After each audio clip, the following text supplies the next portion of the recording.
Nós vamos ler a palavra no Evangelho segundo Mateus, capítulo 22, a partir do verso 34 até o verso de número 40.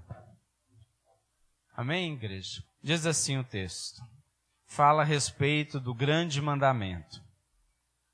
Entretanto, os fariseus, sabendo que ele fizera calar os saduceus, reuniram-se em conselho. E um deles, intérprete da lei, perguntou: Mestre, qual é o grande mandamento da lei? Respondeu-lhe Jesus: Amarás o Senhor teu Deus de todo o teu coração, de toda a tua alma e de todo o teu entendimento. Este é o grande e primeiro mandamento. O segundo, semelhante a este é: amarás o teu próximo como a ti mesmo. Destes dois mandamentos dependem toda a lei e os profetas. Lembramos que, ao lermos os textos anteriores, Jesus estava sendo testado e arguido por fariseus e saduceus. E ao lermos estes textos, nós vimos quem eram os saduceus e também quem eram os fariseus. E qual era o propósito do coração destes que ali estavam experimentando ao Senhor Jesus. Lembrando também que o propósito principal, tanto de um grupo quanto de outro, assim como outros que se juntaram a eles, como também os herodianos, estes tinham um único propósito: prender a Jesus através de algo que ele dissesse, e que algo que ele dissesse que contrariaria não só as Escrituras, ou porventura contrariasse questões das leis políticas da época. Contrariando então o reconhecimento da soberania dos reis e reinos da época. Mas Senhor Jesus, com toda a sua sabedoria, ele respondeu com sabedoria a todas essas indagações. Dessa forma, ele não seria preso naquele momento. É interessante nós observarmos que tanto a prisão quanto o castigo, como também a morte do Senhor Jesus, não foi dada por condenação humana, mas ele que se deu por nós como sacrifício vivo por nós. Ele se entregou, porque sendo ele Deus, ele tem um poder, todo o poder nas suas mãos. E nós observando esse texto, nós vemos que o Senhor citou dois mandamentos. E nós, ao estudarmos as Escrituras, nós sabemos que foram dados aos judeus 10 mandamentos. E o primeiro que foi citado é: amarás o Senhor teu Deus de todo o teu coração, de toda a tua alma, de todo o teu entendimento. E o segundo foi que amarás a teu próximo como a ti mesmo. É importante nós, através dessa citação, nós voltarmos aos 10 mandamentos. Talvez você saiba alguns, talvez você saiba todos. Talvez você não esteja tão certo assim de todos. Agora a questão é, por que dentre 10 foram citados apenas 2? E por que dentre os 2 foram dito que não só eram mandamentos, mas também eram grandes mandamentos? Qual é a questão da medição entre o maior e o menor mandamento? Será que dos 2 citados é possível entender todos os demais não citados? Então eu convido a todos que abram a palavra de Deus em Êxodo capítulo 20. Mas não deixe de marcar o texto que estamos meditando. Mas vamos em Êxodo capítulo 20, por favor. Em Êxodo 20, onde nós temos aí o anúncio dos 10 mandamentos. Lembrando que ele foi cravado em uma tábua de pedra e ele foi recebido por Moisés e foi apresentado a todo o povo. E esse texto foi gravado em 2 tábuas de pedras. A primeira contendo a primeira parte e a segunda contendo, obviamente, a segunda parte.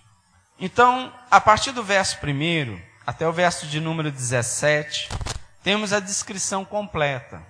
E diz assim o texto: então falou Deus todas estas palavras: eu sou o Senhor teu Deus, que te tirei da terra do Egito, da casa da servidão. Não terás outros deuses diante de mim. Este é o primeiro mandamento. Não farás para ti imagem de escultura, nem semelhança alguma do que há em cima nos céus, nem debaixo da terra, nem nas águas debaixo da terra. Não as adorarás, nem lhe darás culto, porque eu sou o Senhor teu Deus, Deus zeloso, que visito a iniquidade dos pais nos filhos até a terceira e quarta geração daqueles que me aborrecem. E faço misericórdia até 1000 gerações daqueles que me amam e guardam os meus mandamentos.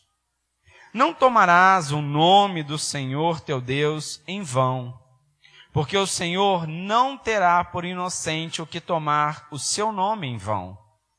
Lembra-te do dia de sábado, para o santificar. 6 dias trabalharás e farás toda a tua obra, mas o 7º dia, o sábado do Senhor teu Deus, não farás nenhum trabalho, nem tu, nem o teu filho, nem a tua filha, nem o teu servo, nem a tua serva, nem o teu animal, nem o forasteiro das tuas portas para dentro. Porque em 6 dias fez o Senhor os céus e a terra, o mar e tudo o que neles há. Ao 7º dia descansou, por isso o Senhor abençoou o dia de sábado e o santificou. Honra o teu pai e a tua mãe, para que se prolongue os teus dias na terra, que o Senhor teu Deus te dá. Não matarás, não adulterarás, não furtarás, não dirás falso testemunho contra o teu próximo, não cobiçarás a casa do teu próximo, não cobiçarás a mulher do teu próximo, nem o servo, nem a serva, nem o seu boi, nem o seu jumento, nem coisa alguma que pertença ao teu próximo. Esses são os 10 mandamentos. Se nós observarmos bem, os 4 primeiros mandamentos, eles se resumem a respeito do primeiro, que foi dito por Jesus, ao responder às indagações daqueles saduceus e fariseus que haviam se apresentado a Jesus. Da mesma forma, o segundo, ele também corresponde aos 6 últimos. Porque se nós amarmos ao nosso próximo como a nós mesmos, nós naturalmente obedeceremos os 6 últimos. Da mesma forma, se nós amarmos o Senhor com todo o nosso entendimento, com toda a nossa força, com toda a nossa vida, nós também iremos cumprir os 4 primeiros. A questão é, como nós desobedecemos a Deus? E ao mesmo tempo, qual a razão dos mandamentos de Deus para a nossa vida? Nós sabemos que são leis. Isso é importante nós sabermos. Segundo, nós sabemos que são mandamentos, não são sugestões, não são orientações, não são palpites, mas são mandamentos. E nós também entendemos que nos dias de hoje, nós também não vivemos na época e nem na era da lei, mas sim da graça. Mas isso significa que todos os mandamentos serão ignorados. Sendo assim, nós não precisamos mais obedecer às leis de Deus. Nós não precisamos mais amar a Deus. Nós não mais precisamos amar ao nosso próximo como a nós mesmos, de forma alguma. Nós também podemos observar que, de acordo com as leis que foram apresentadas, nós podemos dizer que é praticamente impossível nós não pecarmos contra Deus. É verdade, é impossível nós não pecarmos contra Deus. Mas será que Deus estabeleceu leis onde nós iríamos viver de forma errante por toda a vida? E não seria a Escritura equivocada ou incoerente, quando ela mesma nos diz que nós temos que ser santo como Ele é santo? De forma alguma, pois a palavra é verdade. O que não é possível o homem obedecer às leis do Senhor é quando ele permanece na sua natureza pecaminosa. Mas pela graça do Senhor que nos alcançou, aí sim, não só por obediência, mas além da obediência, mas do amor que Ele se revelou a nós e nos encheu do seu amor, nós podemos, por amor a Ele, escolhermos obedecer a Deus e não pecarmos contra Deus. É importante nós observarmos o que toda a Escritura diz. A respeito dos 10 mandamentos, abram, por favor, em Romanos capítulo 3, porque teremos um esclarecimento importantíssimo. Romanos capítulo 3, dos versos 18 a 20. No Novo Testamento, depois dos 4 evangelhos, nós temos Atos e na sequência de Atos nós teremos Romanos. Capítulo 3, a partir do verso 18 ao verso 20. Olha o que diz as Escrituras a respeito das leis do Senhor. Diz assim: ora, sabemos que tudo o que a lei diz, aos que vivem na lei, o diz para que se cale toda a boca, e todo o mundo seja culpável perante Deus, visto que ninguém será justificado diante dele por obras da lei, em razão de que pela lei vem o pleno conhecimento do pecado. Esse texto nos esclarece 3 pontos.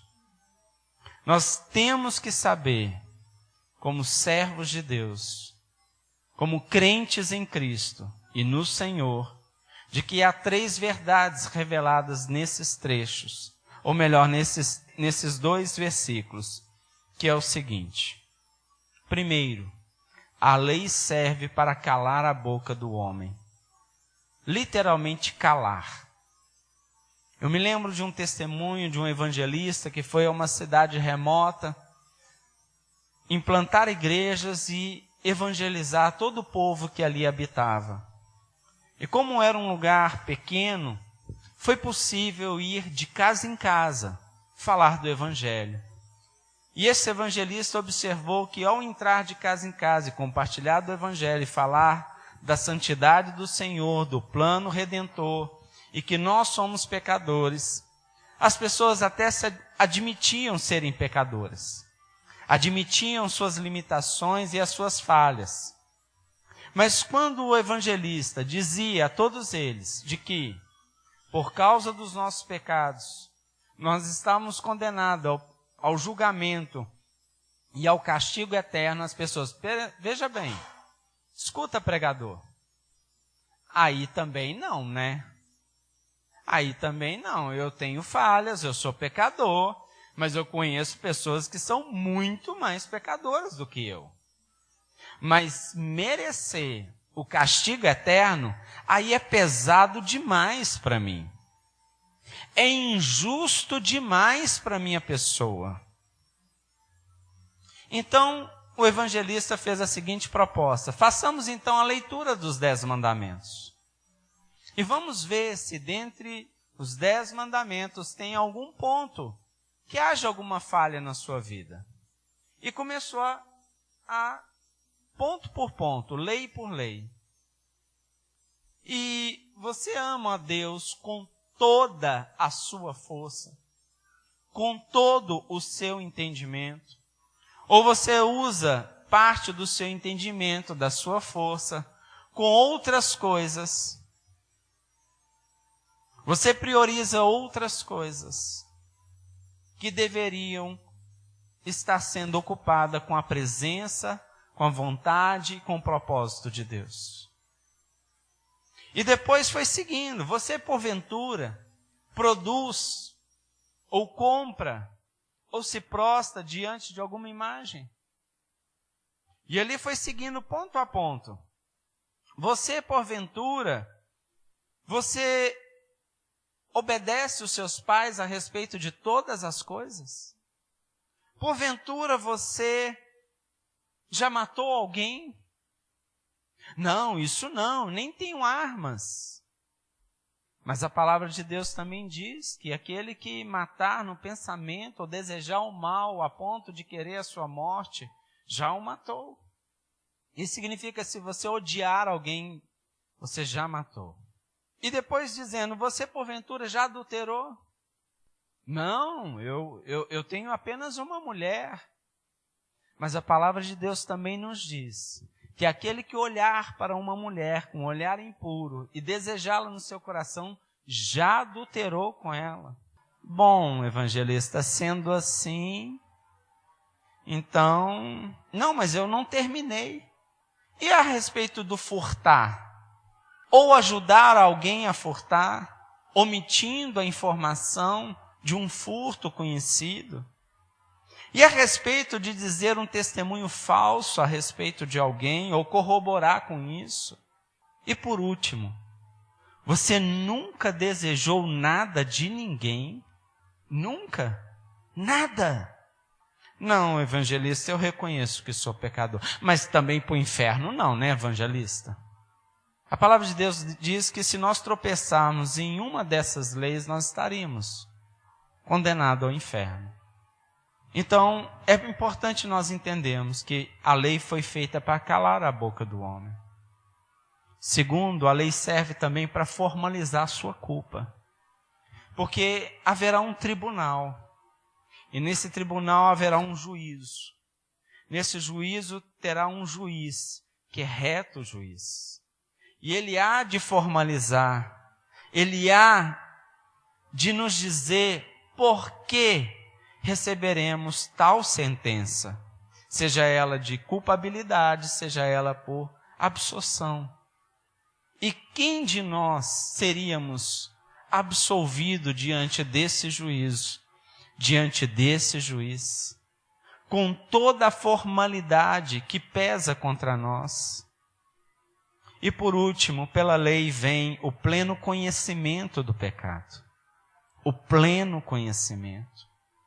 Porque talvez alguém possa dizer, eu posso me justificar dizendo disso, eu não sabia. E ao não saber, estou eu numa posição onde como serei julgado por isso sem ter o conhecimento? Nós não podemos usar de nenhuma desculpa. E talvez você diga, mas... E aquele que nunca ouviu a falar da palavra de Deus, nem do Velho Testamento e nem do Novo, e absolutamente nada? Pode ter certeza. A respeito de tudo, existe o Espírito Santo de Deus, que convence o homem do pecado, da justiça e do juízo. E numa esfera interior que o homem, pela ciência, chama de consciência e inconsciência, o Espírito Santo de Deus mostra ao indivíduo que aquilo não agrada a Deus, através de uma linguagem que todos possam entender e discernir o que é certo e do que é errado. Mas o fato é que tal homem não tem força para tomar a posição a respeito da verdade, do que é certo, por não ter ele o Espírito de Deus, caso ele não tenha confessado a Cristo, não ter Cristo habitado em nós. Amados, e eu pensei muito sobre essa palavra, e eu me lembrei de uma outra passagem, que é a última passagem que vamos ler agora, em Gálatas 4. Vamos ver o que está escrito em Gálatas 4. Caminhe mais um pouquinho. Aí você caminha mais um pouquinho, depois de Romanos, vai ter 1 e 2 Coríntios, na sequência você terá Gálatas. Gálatas capítulo 4. Em Gálatas capítulo 4, verso 4, até o verso 7, diz assim: vindo, porém, a plenitude do tempo, Deus enviou o seu Filho, nascido de mulher, nascido sob a lei. Isso significa debaixo da lei, sob o jugo da lei, para resgatar os que estavam sob a lei. Então quem é Jesus?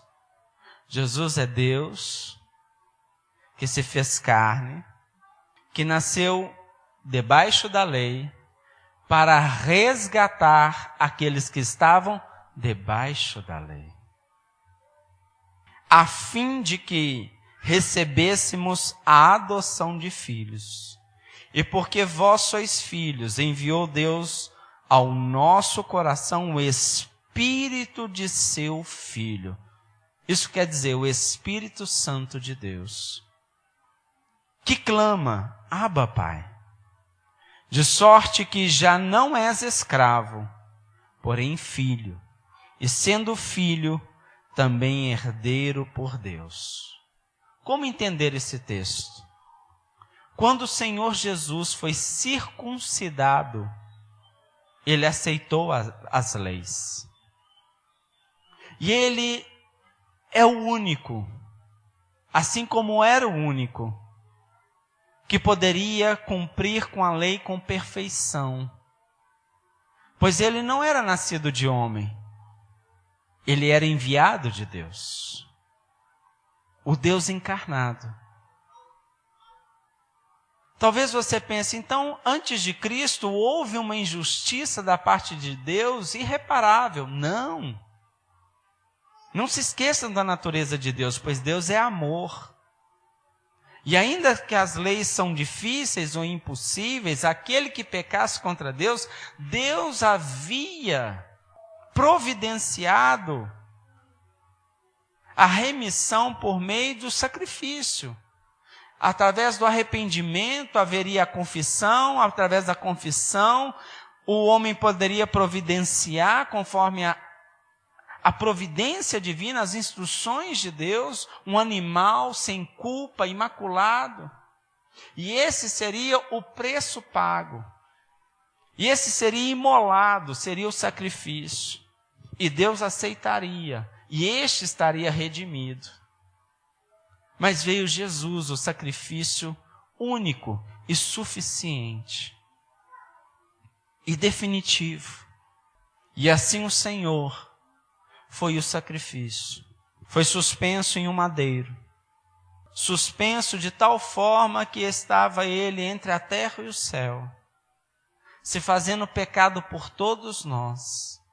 Não tendo ele pecado algum, se fez pecado. Não tendo ele culpa alguma, pagou por nós. E este foi o sacrifício. E hoje, nós podemos olhar para este texto de Mateus 22, a partir do verso 34 até 40, e dizermos: Senhor, por causa do seu infinito amor, incondicional amor, e este amor encheu o meu coração, e por esta razão hoje eu posso, em nome de Jesus, pela graça que me alcançou, e pela fé que é me dada mediante a palavra de Deus, eu posso dizer e crer que eu posso hoje amar o Senhor de todo o meu coração, com toda a minha força, com todo o meu entendimento, com toda a minha vida. E ainda que eu venha falhar, o Senhor é misericordioso para perdoar os meus pecados. Mas, Senhor, ajuda-me, Senhor, também a amar o meu próximo como a mim mesmo. Porque isso passa a ser uma evidência do amor de Deus em mim e que a obra de Deus me alcançou. E assim eu terei cumprido com a vontade de Deus, sem peso, sem culpa, mas pela graça. Nós podemos nos reunir aqui hoje. Eu falei isso sexta-feira. Queridos, como eu me alegro de estar juntos com os irmãos. Como me alegra o coração. Saber que salvos em Cristo, pela sua misericórdia e pela sua graça, porque Ele nos amou primeiro, podemos hoje compartilhar deste amor maravilhoso e perfeito. Então esta é a mensagem do Senhor. Não só para os saduceus e fariseus, mas acima de tudo para aqueles que o amam. E este é o amor que nós temos que pregar, anunciar e testemunhar, pois este amor nos alcançou. Isso nos faz com que nos preocupemos uns com os outros, ajudemos mutuamente, que caminhamos unidos na esperança da glória. Lembrando que o Evangelho nos traz e nos revela o seu amor, a sua fé e a esperança. Ontem à noite eu postei uma mensagem no grupo, não sei se todos leram. E se não puderam, de forma muito breve, pois vou encerrar nesse momento. Diz assim a palavra: Amados irmãos, boa noite. Eu estava preparando essa mensagem. E claro, baseado nesses textos, eu escrevi: boa noite, graça e paz. Gostaria de lembrar a todos do quão bom o Senhor tem sido para conosco.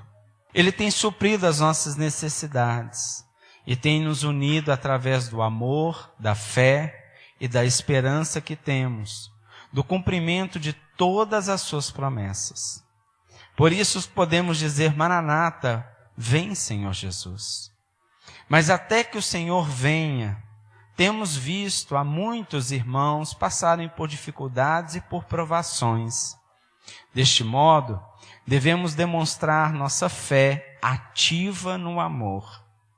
A cesta do amor é uma oportunidade de reafirmarmos o nosso compromisso com o Senhor e com os nossos irmãos. Desde já agradeço. Deus abençoe cada dia mais. Abração. Então, tudo que fazemos é para a glória do Senhor. A escola dominical é uma palavra de amor para que possamos corrigir as nossas falhas e caminharmos na graça do Senhor e segundo a sua vontade.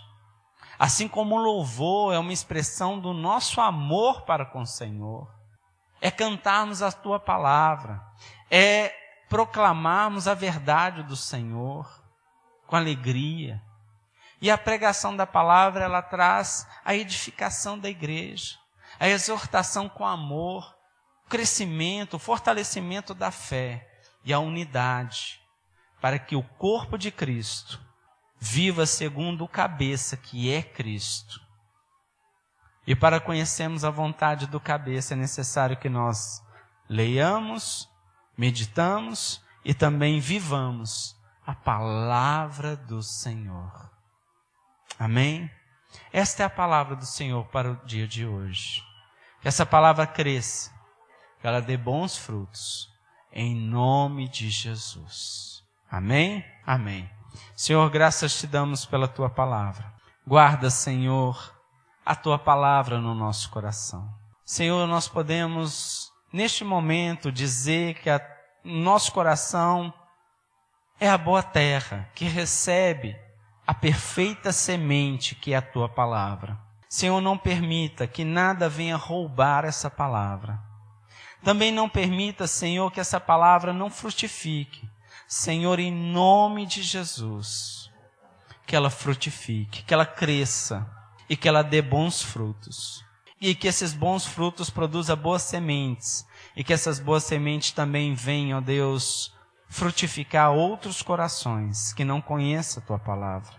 Mas, Senhor, nós te pedimos, faça primeiro em nós aquilo que tu queres fazer através de nós na vida de outros. Que possamos, ó Deus, acima de tudo, sermos testemunhas vivas antes de testemunharmos daquilo que o Senhor tem feito em nós. Para que o nosso testemunho tenha força, tenha veracidade, tenha, Senhor, em nome de Jesus, o poder de Deus para salvar a muitos, assim como o Senhor nos salvou. Obrigado pelo teu imenso amor que nos escolheu, que nos alcançou, que nos salvou, que nos redimiu, que nos transforma dia após dia, até sermos, ó Pai, transformados completamente, até que alcancemos, ó Deus, a estatura de varão perfeitos, assim como é a tua vontade. Ensina-nos, ó Deus, a sermos santos como o Senhor é santo, para a glória do teu santo nome. É o que nós te pedimos em nome de Jesus. Que o amor de Deus, o nosso Pai, a graça redentora do nosso Senhor e Rei e Salvador Jesus, as doces consolações do Espírito Santo de Deus, seja com toda a igreja do Senhor sobre a face da terra, até a vinda triunfal do nosso Senhor e Salvador Jesus. Amém. Temos todos uma semana muito abençoada. Em nome de Jesus.